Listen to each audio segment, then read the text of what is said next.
This is Inside Out. Okay, you're welcome to this special episode of the Inside Out with me, your legend, Sir Simon Muyanga Lutanda. On this special one, I have an equally well-known legend, Honorable Racheal Magoola, popularly known as Vangina. And now, of recent, Racheal Magoola is called a mother. There's a lot of mama ringing the bugweri than it used to be. Everybody looks at Racheal Magoola as a mother. Nobody has preferred to call her any other title. No, they don't call her sister. The mama. Welcome to this episode, Honorable Racheal Magoola. Good afternoon. Good afternoon. You're doing well? I'm well. How are you? I'm all right. It may sound funny, but it's true that at this age, having seen you for so long, I may have to ask, who is Racheal Magoola? Where do I start? Racheal Magoola, the teacher. Born, bred,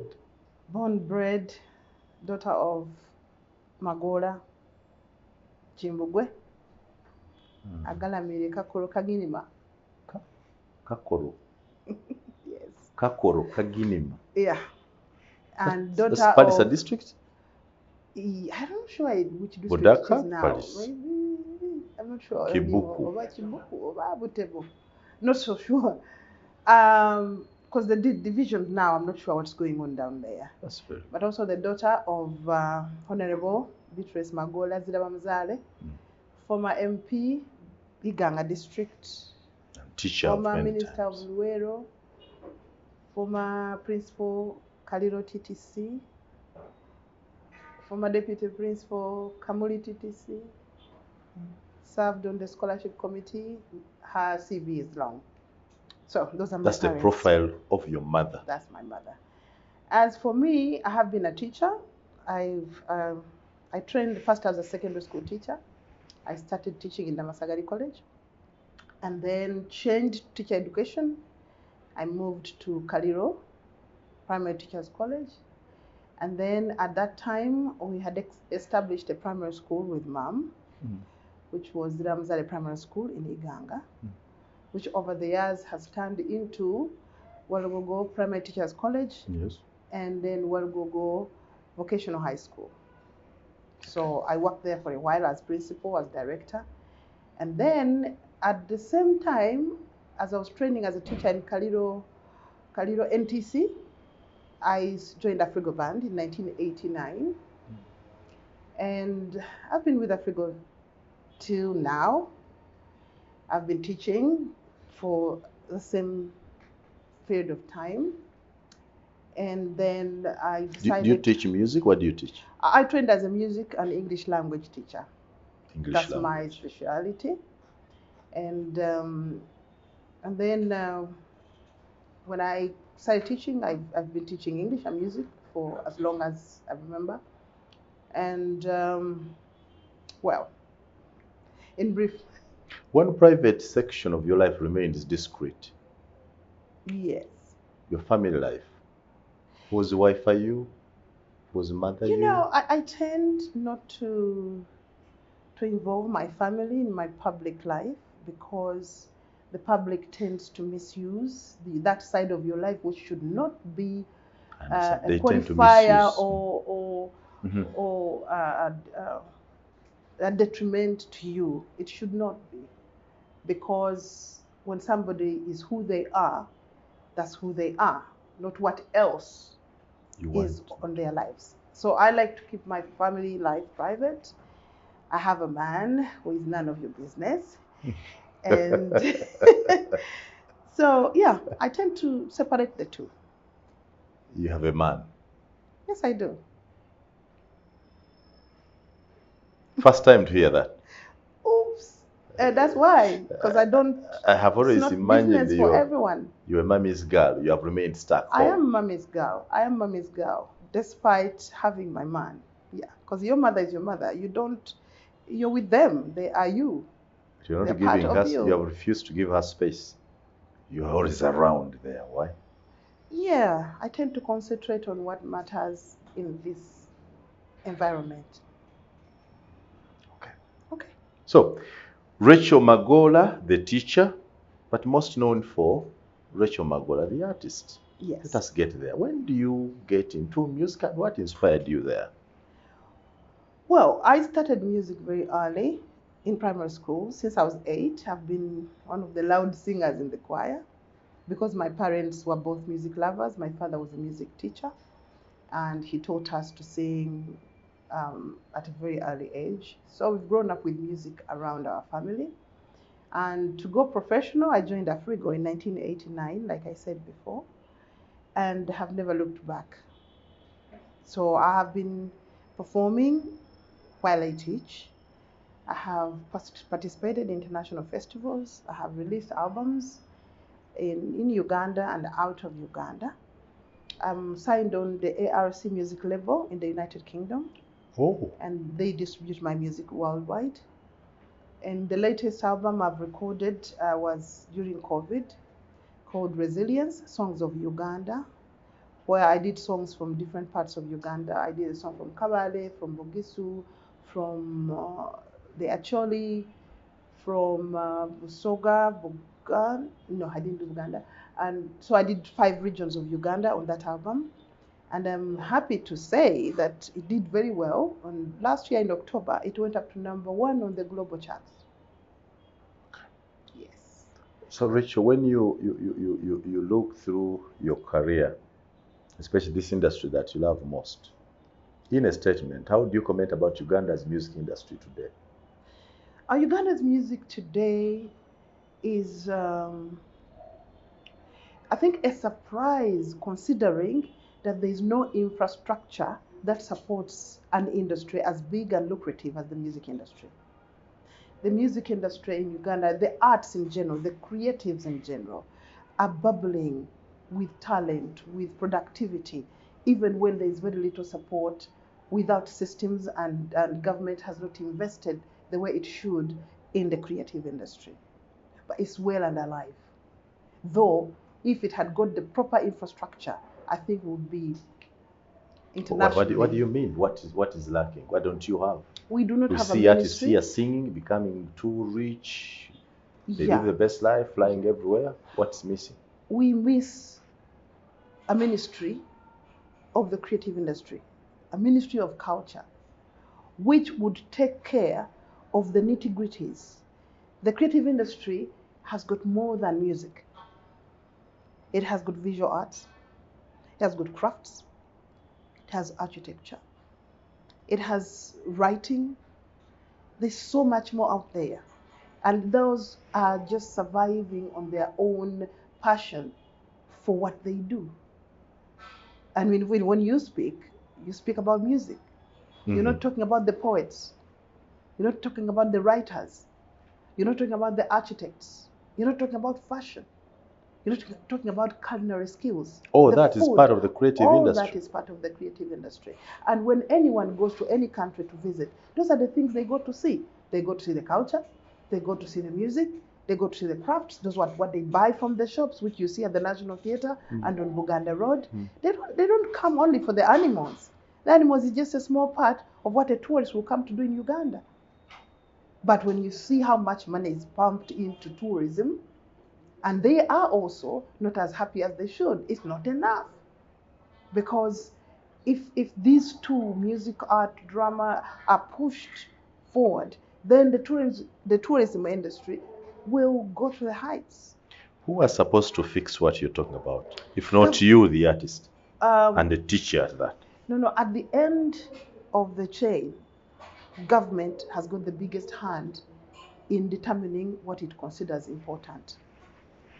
The laws, the legal frameworks, the legislature, the policies need to be in place in a way that promotes and supports and enables all these different segments of the creative industry. But you will find that film, which is alive and well, because DSTV has done a lot lately in promoting, shows like Local. Sanyu, shows like Prestige, Now there's a new one, Beloved. All those are being supported by an external force, DSTV. But internally, there wasn't much structure to help that film industry become what it can be. A lot of the regulations in place is regulation, regulation, regulation, not enabler, enabler, enabler. Okay. You get? Do you think it is worth for any government to invest too much in that industry? Perhaps the only reason, government invests according to priorities. Yes. Input versus output. Yes. Maybe there is not much output in terms of economic growth from your industry. You cannot determine output when you don't have a structure within to measure the output. But even now, government knows that we are earning a lot of foreign exchange from the creative industry. Where? But guess what? When the money goes to the National Treasury, it goes to the roads, it goes to the hospitals, and you always, places like the UNCC are the unfunded priority. And yet it is well known that creatives are bringing in a lot of money, locally and internationally. Perhaps we don't see the money because coming even the in. sports people are part of the creatives. Sports is part of creatives. We have yesterday, somebody won marathon again. Cheptegei won again. But Cheptegei got where he went, not because government was investing in him. He had friends who pushed him along until we get a medal. That's when we are collected from the airport and given, recognized by Parliament after the fact. What if from 4 years, any child who shows potential, there are places like that thing they've been trying to build in Sebei for the last how many years? I don't even know. If we had places like that where kids can train from an early age to be the best musician they can be, to be the best runner they can be, where would we be? Far ahead of even Kenya. In terms of gender, women emancipation, do you think you have made a contribution in inspiring other young girls or other women to come up? I would like to believe so. I'd like to believe so. We entered the music industry at a time when there were very few women in the industry. And the mindset at the time was that any woman who is a singer, is a dancer, is a fashion, is basically put in the red district. The Chisoga wade waife wazi yadankana omuwala siba mu bidongo kwedangula yavu eno yaire no buti alifumba lyobufumba ali bukola. Exactly. But look at how it is right now. The women are ruling the industry. I'm enjoying this battle going on between Sheba and Cindy. I'm saying yes. I mean, I don't agree with the attitude of battles because each artist is as good as they are. I mean, singers and dancers are like birds in the Everybody's air. good in their own right. Everybody is good in their own right. Sure. They would not be as famous, each one of them, if they didn't have the charisma, the talent to contribute to the industry. Each in his own right, or her own right. But look at the industry right now. The women are on top. Look at the women are married. They have children. Count the artists who are married with children, raising families, making good money, as well as being celebrity women. How did you battle the I don't want to call it the stigmatization that comes from those years being an artist from Busoga? Kati omwana gazira bamuzaala abuze ekyokukola agire kwedangula na kwemba. Really? Well, I think I've learned from my own experience that if you love something enough, you will close your ears and do what you believe in. You don't respond to every barking dog on the way. You will stick not to what get you where love. You're going. If I listened, I would not be who I am today. If I listened, I would have shunned the music because everybody treated you or regarded you as a loser. If you remember very well that Makerere University, if you went and did MDD, they referred to you as Musiru Dala Dala. That yes. was the attitude. It was a Musiru Dala. So we lost out on so many artistically, empowered people or gifted people. We lost out on so many because of that generation of people who thought that to be an artist, you had lost. you don't have a career. But it is a career, it's a job with a value chain from start to finish. And if parents understand that, they should see from what's happening now how artists have prospered, how they have influenced. Kids dance to our music every day. I was telling some people the other day, I think we always joke with Brigadier Masiko. He says, I'm responsible for his DNA. Because at the time when he was courting the princess, she was Margaret, and he would be saying, hey, I'm Margaret. Margaret. So I said, oh, I'm responsible for your DNA. So music is such a powerful tool in socio-economic development that people who do not realize that are losing out on the real value of what art can do. Let us look at the women, the girls you have raised in the industry. You're happy that many females have joined the industry, but they don't look like you. Let us start with their dress code. Right. A dress code that they put on that I cannot watch some of their videos with my children. True. It's different from yours and the Joan Takawalia's. Yes. Could it be that yours does not sell, theirs sells more? What do you think? You know, everybody brands themselves. We have reached in an era where branding is important for a product. That's branding also? Well, you book them, don't you? Outright nudity is branding? Yes, it is branding. If you invite Winnie Nwaji to your show, you know what you're expecting. You're booking her because of that sexy, vivacious woman that she is. Oh. Are you arguing my point? Does it work? They're in the business and they're on top of the That's game. branding? It is branding. Not outright immorality? That is a question for another day. We could argue that for a day.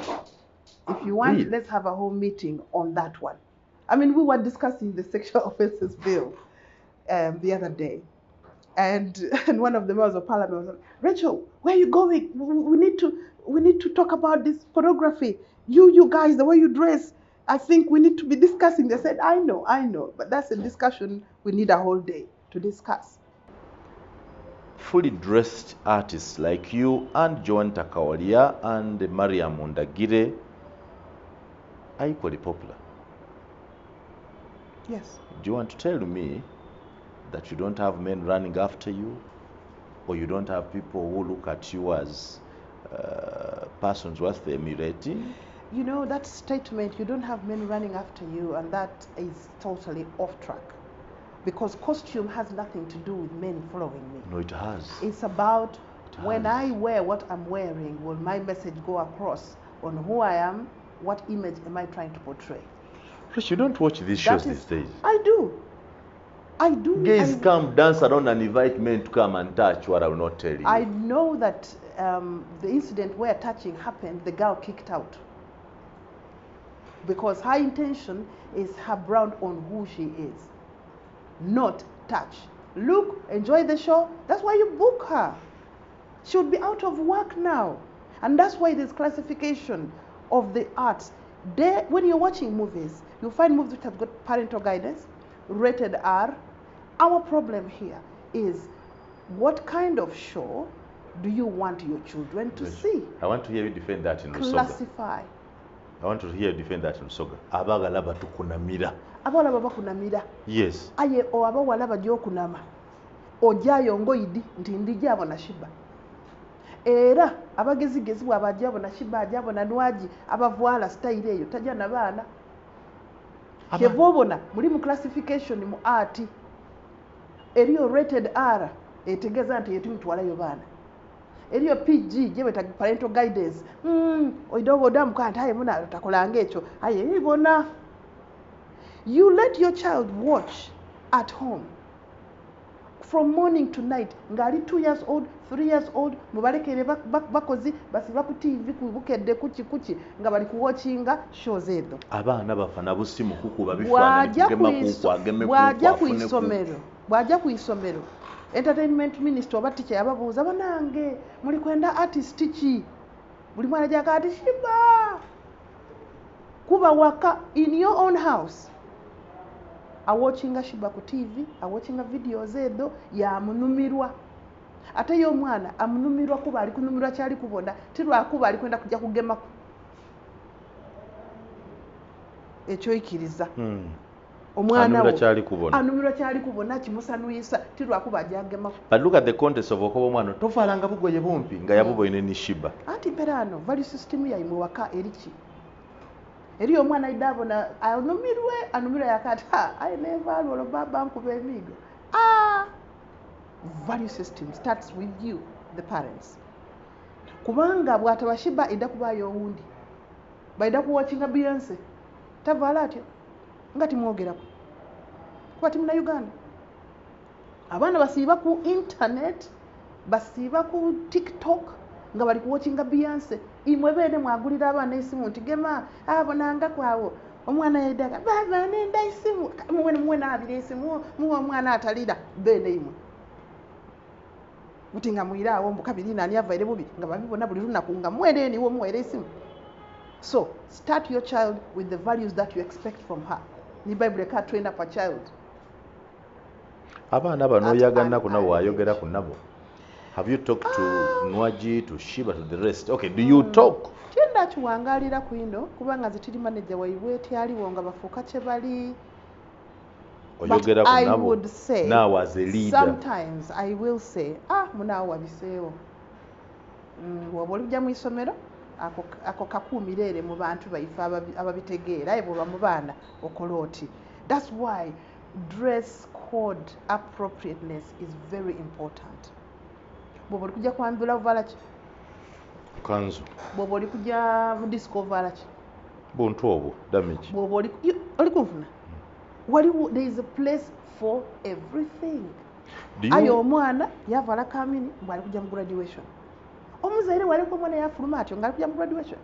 Oba ali kujja ku mbaga ya mwini. Oba ali kujja mu kubatiza abaana. Ebya club biba bya club.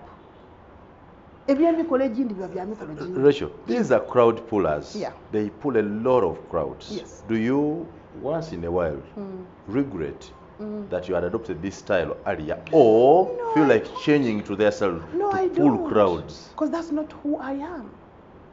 That is not who I am. But I'm not going to criticize somebody for being who they are. I created my path. I'm a teacher. I'm an educator. Now I'm a legislator. There's a line that I follow. And that's how my parents raised me. But I'm not going to start interfering with somebody. I didn't raise them. I'm not responsible for their values. I may advise them and say, akokuluna kabiseewo.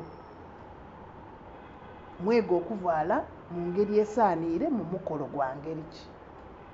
Ekyo ng'abazaire ng'aba leaders bye tulina okutandika osomesa abantu.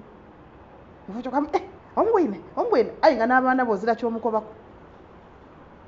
Iwe mwene ojaka Shiba yafaire bubi ayoluva wakati omwana akamunumire mumuleke nabiri aje. Iwe omuzaire double standards, that's what I call it. Just how has life been in Afrigo Band that received you as a young girl and has stuck with you to date? I think my journey with Afrigo Band is, how can I describe it? It's home. Oh. Yeah, it's home. A place where you are able to do what you can do. A place where you are supported to do what you need to do. A place where you can negotiate a situation with your leaders. I don't know if it's luck. I don't know if it's blessing from God. I don't know, but I guess every time you look at an organization, how it is functioning says a lot about the value system in that organization. So we have survived. I've been there 33 years. I do not regret 33 years with Afrigo Band. Yes, I have. So at one time you jumped out and had the Racheal Magoola band. Yes, What happened? I did. What happened? I needed more space to do more of my work. And what I did then is how I've managed to release solo albums on the international market. Everything for a purpose. Afrigo Band is an organization which has got its limits, its guidelines. It's where they have a dream of where they want to go. As a person, I had a dream of where I wanted to go in terms of producing my music, and I did. Did you discuss that with them? Oh yeah. When I was leaving, if you remember, it was in every newspaper that Racheal Magoola is leaving Afrigo. amicably. We spoke, and I said I need to be able to do this and this and this, and they said okay. And I went, did what I wanted to do, did everything I needed to do. I came back and said, I'm back. Oh, welcome back. I went back. Like they say, Mulusoka, Yova Toyombi, Yotelo Yotelo Kwira. Kwira. That's very interesting. Yeah. Oh, Racheal Magoola of the Afrigo Band. I remember, or I want to imagine that your highest moment in your career might have been the release of the Vangina hit. Is that so? Yes, in terms of my musical career, the highest moment was with Vangina. How did it come about? How did you Very create? simple, You wrote actually. Vangina. Who wrote this Now, for Vangina used to be sung in the villages. If you look in the folk tales of Uganda, that song exists in Busoga and Bugwere, those areas. And the first time I heard it, we were bridesmaids to a student of my mother, former student of my mother, and we went for a wedding. Mubigogo, Mbaire, you know. And for me as a child, it was very interesting. I would run around and look at the xylophones. I go and look at the dancers. And muchalo jembagayo muchale yo yamalwa bagakoze wale mubigogo, you know, bigoge no wano baze nakani mikeka na kubatele wendagala muleke mfufu kuba. This is many years ago. And that's the first time I heard ngabali kuba kumbaire. I think I was about 6 then. Oh. That's a very long time ago. So, over the years, when Jay Namasagali as a student, we used to sing Vangina. You went to Namasagali for senior 3 to senior 6. And we used to have a game, to call it like frog jump, but in one place. Yeah. Okay. That's when I see Vangina again in that scenario. So I remember we were at home one day and Wakadongo Kambano, Yabitanga Likwembo Vangina. Very interesting. And when I said, you know what, I've interfaced with song all my life. Why don't I do something about it? And at the time, my family tried to batobanga bandiraku and basekashia ati ani ajo ulizo Vangina. Ani ajo ulizo Vangina wena byemba byo mukyalo. Now it doesn't matter. Everything starts somewhere. So I got that chorus of Vangina Obangeyo. Then I added and I started adding verses and here we are. There is a song that was loved by every age, every tribe, every social class, to this date. Did it surprise you when it hit? I think I was. Or you really saw it coming? No. I did not see it coming. I just saw a fan going round and round and round, but I didn't see it coming. When we recorded it in London, it was number 5 on the sleeve. You know how you do songs. You do the best song, then the next, then the next, then the next.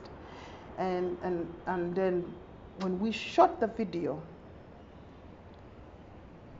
that's when it was like, wow. Because we were in studio recording all the songs, and then we started working on the videos. The day we shot the video is the day we said, wow, I think we have something here. When it started playing in Uganda, within 2 weeks, we were still in London, it was hitting here. And the sleeve changed and Vangina became one of the lead songs. So, hit songs in my generation happened because they were just good songs. They were not powered by social media. They were not powered by TikTok. They were not powered by paying DJs to airplay. They just happened and they grow from the organicness of what the songs are. That is art. But nowadays, you find a song's visibility depends on the TikTok players, the social media handlers. That's why they come and disappear so fast, because it was not a generic growth. It was a pumped growth. In the same way they did the Spice Girls in the UK. That was one of the biggest groups that disappeared after a few years. Yeah, media marketing, I'm not saying it's bad. It has worked for many people. I wish I knew how to do that. But organicness of the beauty of something gives it the longevity that market pumping doesn't do. I was actually getting there to ask you what exactly has kept you, both you, the artist, and your music as an evergreen. Many artists come and fade out very quickly, but you have remained an evergreen. Any crowd, anywhere, anytime you say Racheal Magoola, the crowd is ready to welcome you. Yeah, exactly that. We work from the passion of what we are doing. We do not work because we hope to make a lot of money. We just played music because we loved the art. And we invest the passion in our hearts in the music. And it somehow, it shows through how people love the music back. It's just natural. People didn't have to be taught to love any of those songs. They just listened to them, grew with them, and they're like, I was pleasantly surprised. I was in the USA for Abasoga to a Gaite convention. We went for a picnic, and they played Voto from the moment we arrived to the moment we left. So I kept saying, is the thing stuck?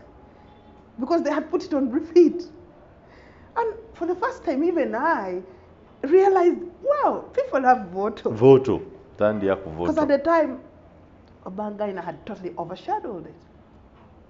And then I'm in Fort Portal, and we do tidin, tidin, tidin, tidin. The audience goes, wow! I'm like, oh my God, that is it. So what are Batoro people jumping about?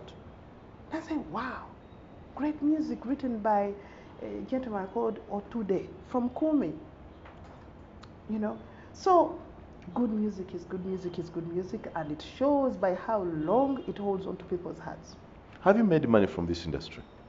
Would you say you have made money? People have made money because we see in some of our newspapers battles of who has the best house, who has more cars, who has the most expensive cars. Chameleon versus Bobi Wine, and what that they are showcasing is what they own. Have you made good money from this rightly industry? said they are showcasing what they own. Do they have nothing in the arts to showcase? Because I am a musician. If I'm going to showcase anything, I showcase the art. Everybody can build a house. My border stage, they have all built houses. The ones who do well have bought cars. It's a car, it's a machine. Maybe it's more expensive than other people, but those are the things that come with working. They don't become your signature. You do not do that. I think that's the deviation into all these media hypes, you know, removing attention from the value, from the essence of what art is. It's not about the houses. People, the Chirumidas have built those houses. Are they singers? No. Hey, so what is so special about you to sing? Hey, because the music is in nyumba. Excuse me. Everybody can build a house, and the house, you build what you can afford and what you can do. No big deal. So the Baganda here have the common saying, "Tiajita tajiwomia," meaning that even the butcherman would also like to eat his own meat. Who is your best artist? When you sit home to listen to music, whose music do you listen to? I listen to so much music. And because each different person, each different genre does something different for me. I listen to jazz, I listen to sukus, I listen to mapiano, I listen to... There must be that one that's best for you. I loved, at the time when I was growing up, I loved Tina Turner like crazy. Tina Turner. I loved her. I loved Miriam Makeba. I was like, whoa, listen to that. I loved Madonna. I loved Michael Jackson. All these different people, like I said, artists are like birds in the air. Each has got its own sound. Love someone today, Racheal. You're talking about people of long ago. Love someone today. I love somebody today. I must say, kids singing so beautifully. You listen to them and say, wow, that is nice. There's a child called Fear. I like her. There's Cindy on stage is a force to reckon with. Even Sheba, when she's on stage, she makes things move. I mean, you have to watch her because she has got that stage presence. when you listen to, I'm trying to remember the name, some of them, there's this little girl who sang, Yankuza, Yankuza, da. What's her name again? Mama Yankuza. Remind me. Yankuza. That one. Becky, Becky. Becky something. Say Becky. Chosen Becky. something. Beautiful sound. You listen to Jasmine and like, look at that. I love it. You listen to, I mean, there's so many beautiful artists right now. So many of them. I cannot say this one is the best or the other because each one brings something different from the other. I enjoy, there's a young man who sings so beautifully for me. I forget the name. But long story short, artists are artists and each one comes with their own oomph. Kenneth Mugabe. Listen to Kenneth. He's so different from everyone. And Sanyu Nkwagala. He's an original. Rachel, it's a fact that many artists over the years died because of HIV. Along the way, because of immorality. Some of them because of addiction to alcohol. Many have actually lost their own privacy, and we have had their stories out in the papers, including nudes. We have not seen yours. How did you survive the HIV scourge? How did I survive? How did you survive the immoral overstretch that you are not overtaken? We don't actually know your bad habits. We don't know whether you're a heavy drinker. We don't even know whether you're an easy goer. Okay. We don't know whether we don't know. You have hidden so much from us. Like I said before, away from the music, away from the stage, you have no right poking what I do. Okay? Because that is my private life. Now I'll go to what you're calling a scourge and immorality. Artists died in the same measure as doctors, as nurses, as lawyers. Do your maths. Because there are few artists as compared to all the other jobs around the world or around the country. And I wish we had the score. You might be surprised that more fishermen, more taxi drivers died more than the artists. The difference is that the artists are in the spotlight. That's why you see them more than you see all the other people. When it comes to promiscuity, really? Because you see them. But look in Uganda and assess, you'll be surprised that the musicians are not the most promiscuous, but it's because they are the ones in the limelight. And that's why I do not encourage people I hope you don't forget that we have artists we know who have changed man to man, and the public is aware. In the same way, like businesswomen women in this town might be dating 3 men because they have to make ends meet. In the same way, you find professionals, who sleep with everyone at any workshop they go to. It's about values. It doesn't have to do anything to do with the job. That said, the job can expose you more because you're always in the public eye. It exposes you to visibility, to people judging who you are. That's why artists need to be more careful about what they do, because they are role models. People pay attention to an artist more than they pay attention to a shopkeeper or to an engineer. Because entertainment is for the eyes, food for the eyes, food for the soul. So people follow artists more than they do all other jobs. But it does not mean that artists are worse than all the other people. No. So people need to start looking at art as a job. It is a job. It is a career which employs millions of people.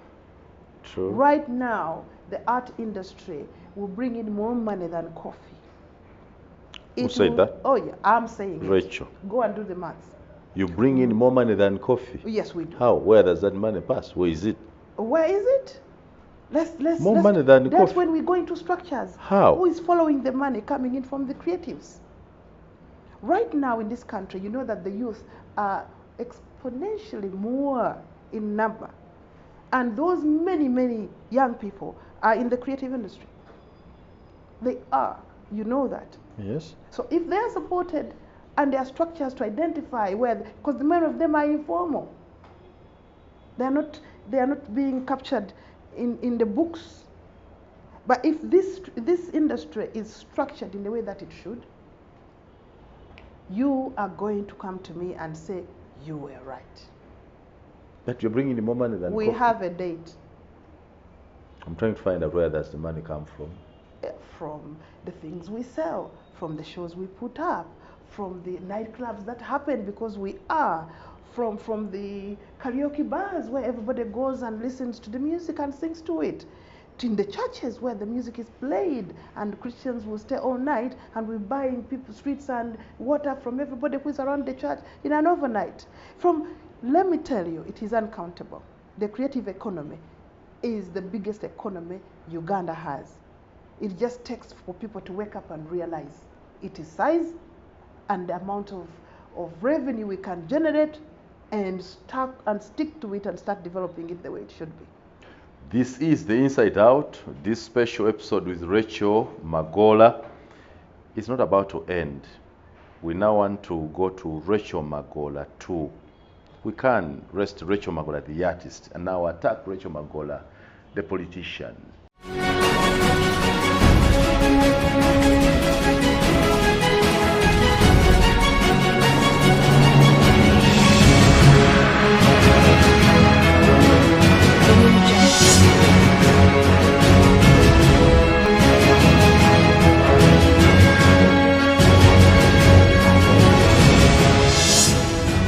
This is Inside Out.